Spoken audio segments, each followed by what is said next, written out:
वाहिगुरु जी।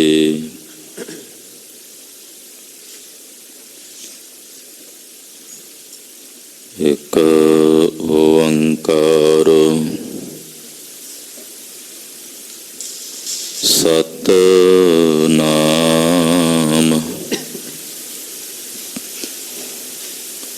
करता पुरख निरभव निर्वैर अकाल मूरत अजूनी सैभं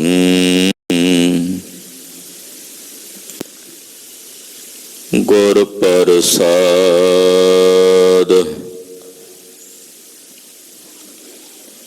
चकर चहन अर बरन जात अर पात नहन जेह रूप रंग अर रेख पेख को कह न सकत कह अचल मूरत अनपहु प्रकाश अमितोज कह जय कोट इंद्र इंद्राण साहे साहान गणजय त्रिभुवन महीप सुर नर असुर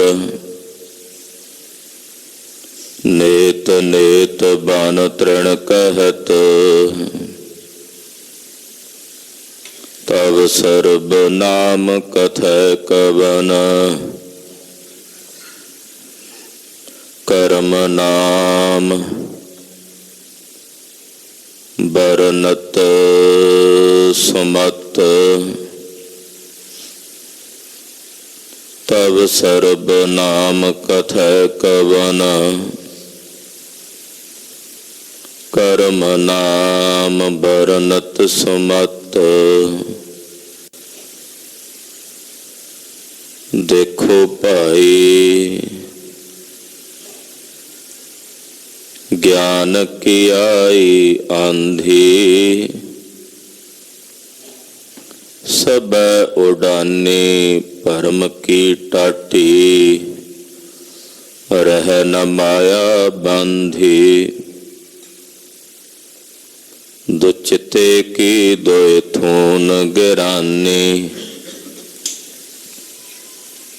मोह बलेढ़ा टूटा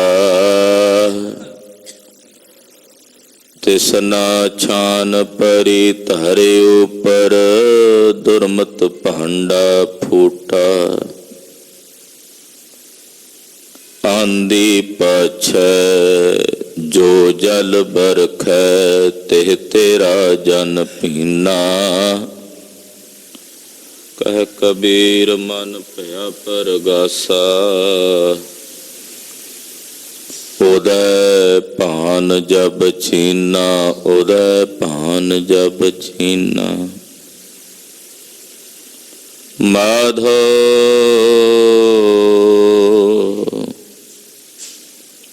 जल की प्यास न जाए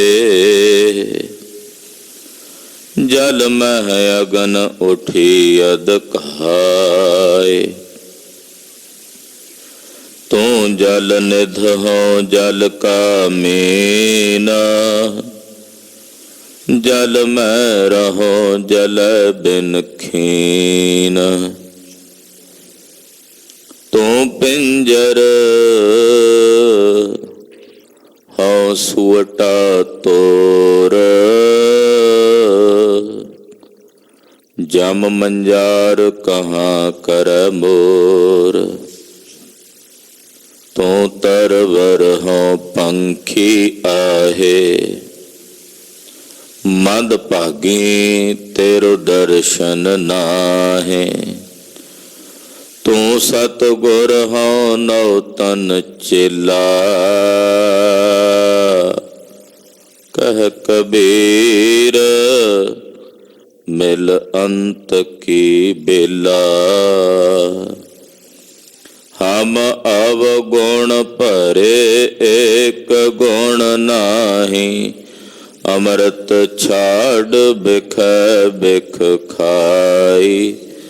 माया मोह भरम पै भूले, सुत दारा स्यों। एक उत्तम पंथ सुन्यो गुर संगत, तेह मिलंत जम त्रास मिटाई। एक अरदास पाठ कीरत की, गुर रामदास राखो। सो कहो टल गुर सेविय, अहनस सहज। दर्शन परसे गुरु का, जन्म मरण दुख जाए। होवै सिफत खसम दी, नूर अरसो पुरसो चटिया। तुद डिठे सच्चे पातशाह, माल जन्म जन्म दी कटिया। सज्जन सच्चा पातशाह, सिर साहांद साहो। जिस पास बैठिया सोहिया, सबना दा वेसाहो। सतनाम श्री वाहिगुरु साहिब जी। सलोक महला तीजा। सोहबता सोहागणी, जा मन लह सच नाओ। सतगुर अपना मनाए लै, रूप चढ़ी ता अगला। दूजा नाहि थाओ। सोहबता सोहागणी, जा मन लह सच नाओ। सतगुर अपना मनाए लै, रूप चढ़ी ता अगला। दूजा नाहि थाओ। ऐसा सिंगार बनाए तो, मैला कदे ना होवई। अहनिस लागै पाओ। नानक सुहागन का क्या चहन है, अंदर सच मुख उज्जला। खसम माहे समाए, महला तीजा। लोका वे हो सुहावे, सुहावे सकरी। वैसे सोहना पाइए, कर कर वेस रहे। नानक तिने सोह पाया, जिने गुर के सिख सुने। जो तिस भावै सो थियै, इन बिद कंत मिले। पौड़ी हुक्मे सृष्ट साजियन, बहु पित संसारा। तेरा हुक्म ना जाप ਪੀ ਕੇ ਤੜਾ, ਸੱਚੇ ਅਲਖ ਅਪਾਰਾ। ਇਕ ਨਾਨੋ ਤੂੰ ਮੇਲ ਲਹਿ, ਗੁਰ ਸ਼ਬਦ ਵਿਚਾਰਾ। ਸੱਚ ਰਤੇ ਸੇ ਨਿਰਮਲੇ, ਹਉ ਮੈਂ ਤਜ ਵੇਕਾਰਾ। ਜਿਸ ਤੋ ਮਿਲ ਹੈ ਸੋ ਤੁਧ ਮਿਲੈ, ਸੋਈ ਸਚਿਆਰਾ। ਸੱਚ ਰਤੇ ਸੇ ਨਿਰਮਲੇ, ਹਉ ਮੈਂ ਤਜ ਵੇਕਾਰਾ। ਜਿਸ ਤੋ ਮਿਲ ਹੈ ਸੋ ਤੁਧ ਮਿਲੈ, ਸੋਈ ਸਚਿਆਰਾ। ਵਾਹਿਗੁਰੂ ਜੀ ਕਾ ਖਾਲਸਾ, ਵਾਹਿਗੁਰੂ ਜੀ ਕੀ ਫਤਿਹ। ਪਰਮ ਸਨਮਾਨ ਤੇ ਸਤਿਕਾਰਯੋਗ ਗੁਰੂ ਕੀ ਸਾਜੀ ਔਰ ਨਵਾਜੀ ਹੋਈ ਗੁਰੂ ਕਾ ਖਾਸ ਰੂਪ ਗੁਰੂ ਖਾਲਸਾ ਸਾਧ ਸੰਗਤ ਜੀਓ। ਸਤਿਗੁਰੂ ਗਰੀਬ ਨਵਾਜ ਧੰਨ ਧੰਨ ਸ੍ਰੀ ਗੁਰੂ ਤੇਗ ਬਹਾਦਰ ਸਾਹਿਬ ਜੀ ਮਹਾਰਾਜ ਜੀ ਦੇ ਪਾਵਨ ਪਵਿੱਤਰ ਚਰਨ ਛੋਹ ਪ੍ਰਾਪਤ ਇਤਿਹਾਸਕ ਸਥਾਨ ਤੇ ਹਾਜ਼ਰੀਆਂ ਭਰ ਕੇ ਜਗਤ ਗੁਰੂ ਬਾਣੀ ਗੁਰੂ ਗੁਰੂ ਹੈ ਬਾਣੀ ਵਿੱਚ ਬਾਣੀ ਅੰਮ੍ਰਿਤ ਸਾਰੇ ਗੁਰਬਾਣੀ ਕਹੈ ਸੇਵਕ ਜਨ ਮਾਨੈ।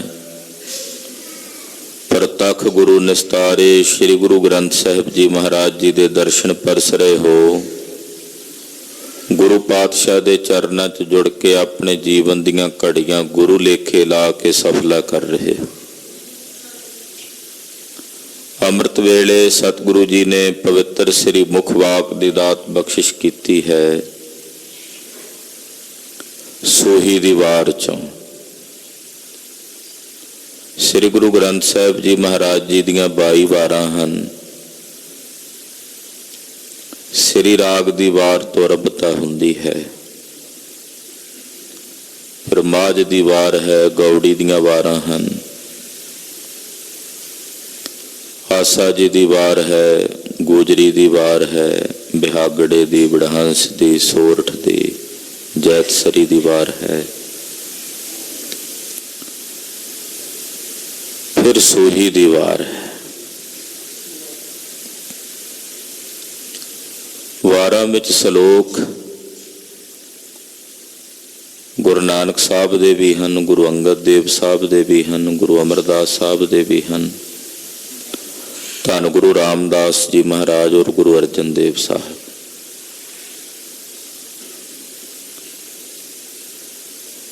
ਔਰ ਵਾਰਾਂ ਦੇ ਵਿੱਚ ਜਿਹੜੀਆਂ ਪੌੜੀਆਂ ਨੇ, ਜੋ ਸਰਲੇਖ ਦੇ ਵਿੱਚ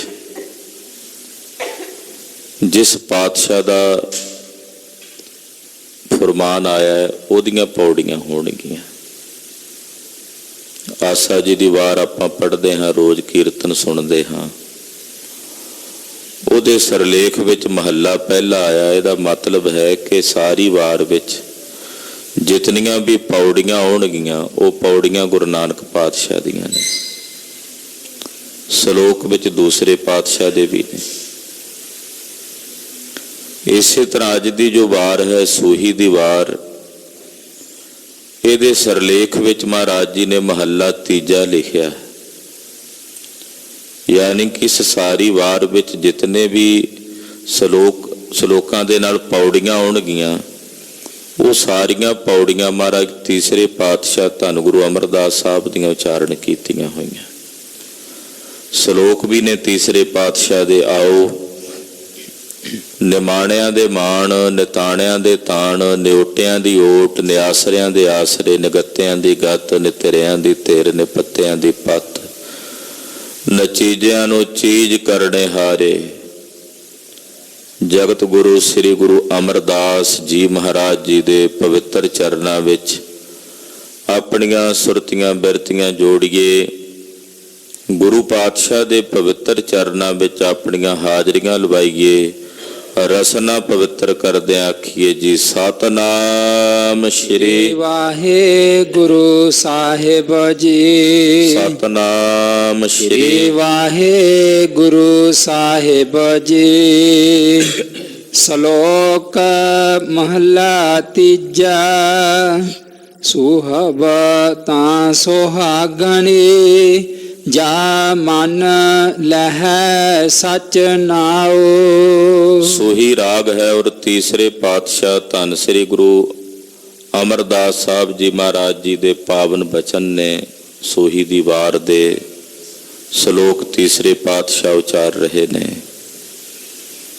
ਸੁਹਬ ਤਾ ਸੁਹਾਗਣੀ, ਹੇ ਸੂਏ ਵੇਸ ਵਾਲੀਏ ਜੀਵ ਰੂਪੀ ਇਸਤਰੀਏ,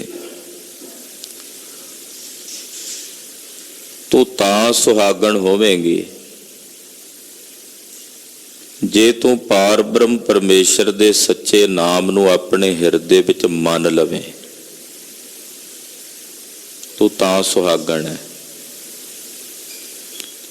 ਪਰਮੇਸ਼ਰ ਦੇ ਨਾਮ ਨੂੰ ਹਿਰਦੇ 'ਚ ਮੰਨ ਲਵੇਂ। ਨਾਮ ਮੰਨਣਾ ਕੀ ਹੈ? ਨਾਮ ਦਾ ਮੰਨਣ ਹੈ ਕਿ ਹਰੀ ਪਰਮੇਸ਼ਰ ਦਾ ਨਾਮ ਹੀ ਤ੍ਰਈ ਕਾਲ ਸੱਤ ਹੈ। ਇਹ ਮੰਨਣਾ ਕਿ ਪਰਮੇਸ਼ਰ ਦੇ ਨਾਮ ਤੋਂ ਬਿਨਾਂ ਸਭ ਕੂੜ ਹੈ। ਇਹ ਮੰਨਣਾ ਕਿ ਨਾਮ ਬਿਨਾਂ ਸਭ ਕੂੜ ਗਾਲੀ ਹੋਛੀਆਂ। ਇਹ ਮੰਨਣਾ। ਇਹ ਮੰਨਣਾ ਹੈ ਬਹੁ ਸ਼ਾਸਤਰ ਬਹੁ ਸਿਮਰਤੀ ਪੇਖੇ ਸਰਬ ਢੰਡੋਲ ਪੁਜਸ ਨਾਹੀ ਹਰ ਹਰੇ ਨਾਨਕ ਨਾਮ ਅਮੋਲ। ਇਹ ਮੰਨਣਾ ਹੈ ਹਿਰਦੇ ਵਿੱਚ ਕਿ ਪਾਰ ਬ੍ਰਹਮ ਪਰਮੇਸ਼ਰ ਦੇ ਨਾਮ ਦੇ ਬਰਾਬਰ ਕੁਝ ਵੀ ਨਹੀਂ ਪੁੱਜ ਸਕਦਾ। ਪਰਮੇਸ਼ਰ ਦੇ ਨਾਮ ਦੇ ਤੁਲ ਕੁਝ ਵੀ ਨਹੀਂ। ਨਹੀਂ ਤੁਲ ਰਾਮ ਨਾਮ ਵਿਚਾਰ। ਪਰਮੇਸ਼ਰ ਦੇ ਨਾਮ ਦੇ ਬਰਾਬਰ ਕੁਝ ਵੀ ਨਹੀਂ।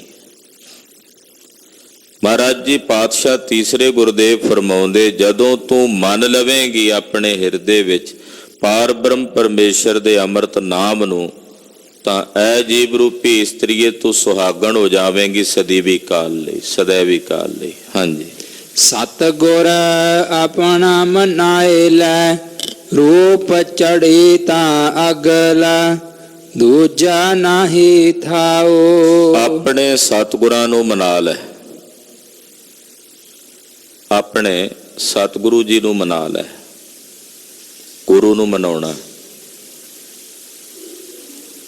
ਅਸੀਂ ਦੁਨੀਆ ਨੂੰ ਮਨਾਉਂਦਿਆਂ ਗੁਰੂ ਤੋਂ ਬੇਮੁਖ ਹੋ ਜਾਂਦੇ ਹਾਂ। ਮੇਰਾ ਸੰਬੰਧੀ ਮੇਰੇ ਤੋਂ ਨਾਰਾਜ਼ ਨਾ ਹੋਵੇ,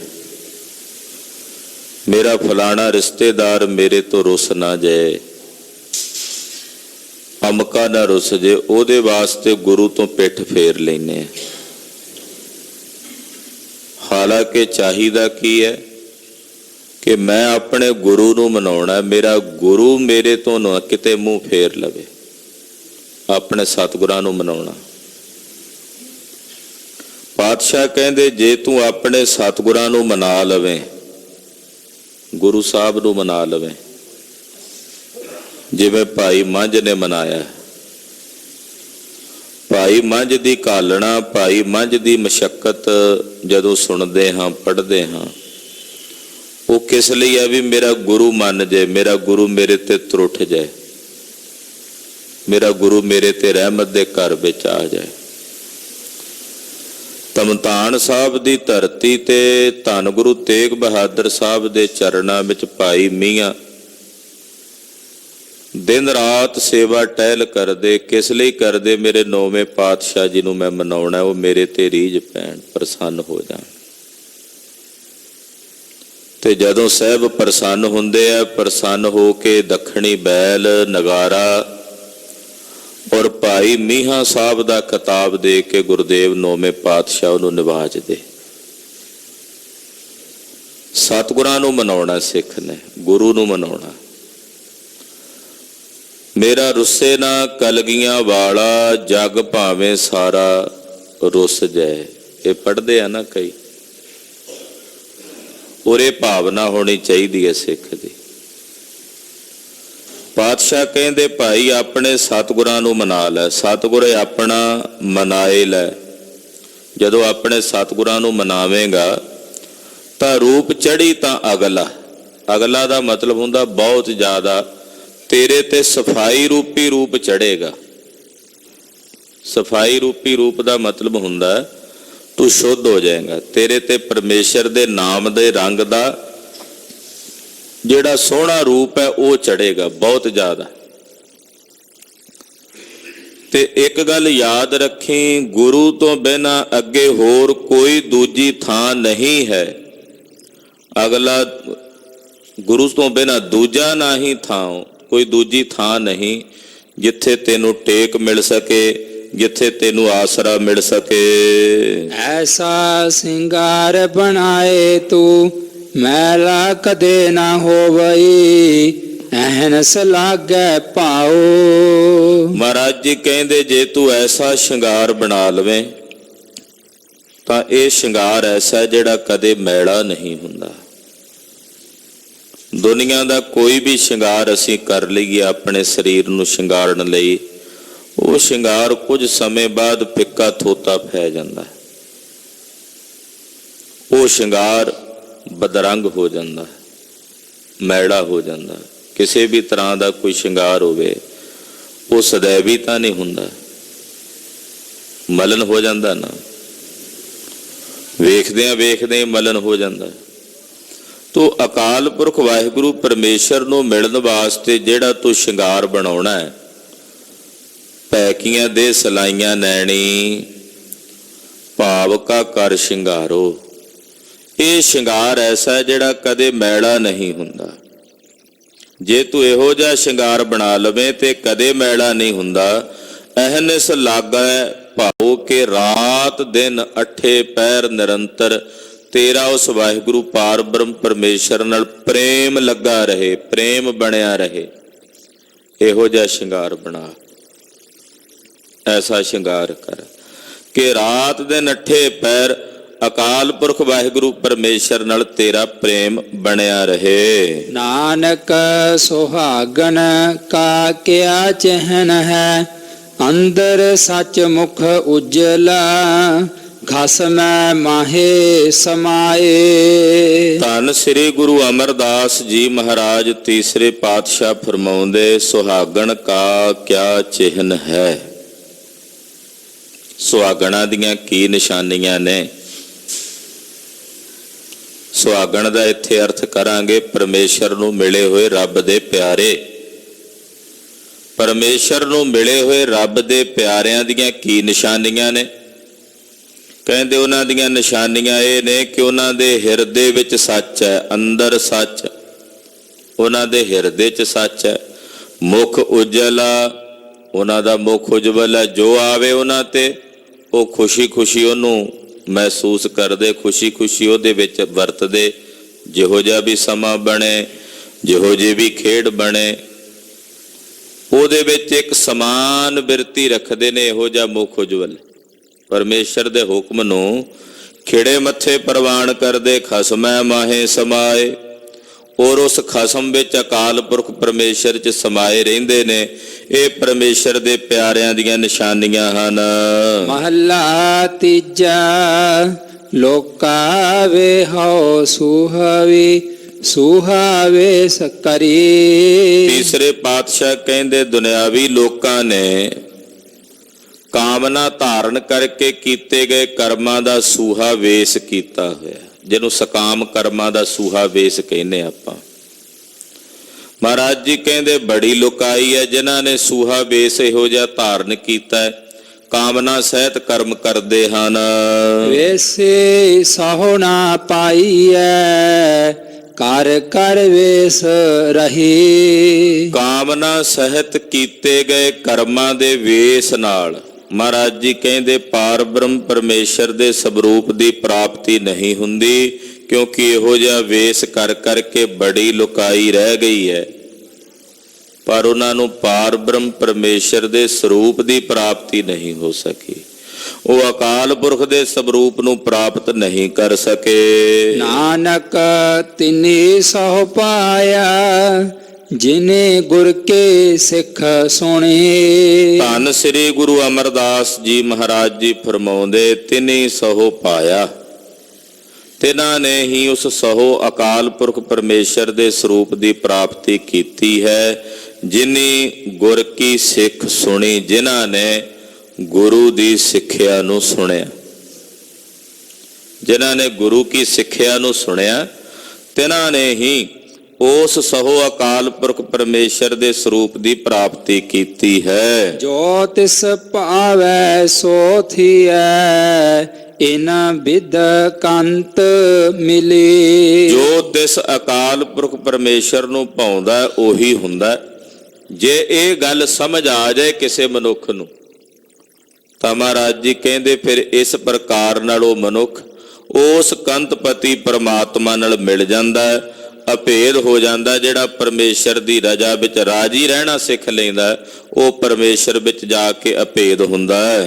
ਪੌੜੀ ਹੁਕਮੇ ਸ੍ਰਿਸ਼ਟ ਸਾਜਿਆ ਨਾ, ਬਹੁ ਪਿਤ ਸੰਸਾਰਾ।